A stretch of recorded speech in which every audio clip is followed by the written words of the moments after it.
আর স্বামী হিসেবে পাবা না, মুহাম্মদের বিবি। এই পরিচয় ছেড়ে দাও, দুনিয়া যা লাগে তা নিয়ে নাও।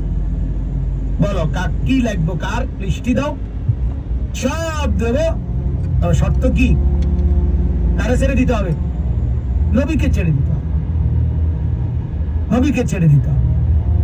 আর দ্বিতীয়ত আল্লাহ তাআলা বলেন ওয়া ইন কুনতুন্না, হ্যাঁ এবার আর দ্বিতীয় সুযোগ হলো, যদি তোমরা চাও তুরিদিনাল্লাহ, আর যদি আল্লাহকে পেতে চাও, ওয়া রাসূলাহু, আর রাসূলকে পেতে চাও, ওয়া দারাল আখিরা, আখিরাতে জান্নাতের ঘর পেতে চাও।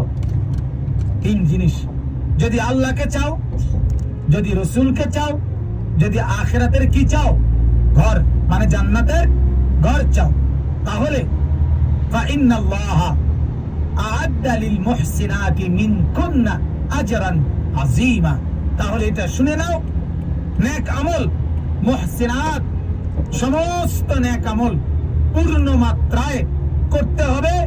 এগুলো করলে এর বিনিময়ে আমি আল্লাহ আখিরাতে তোমাদেরকে সর্বোত্তম মহা বিনিময় আমি নিজে দান করব। এখন ফয়সালা করো।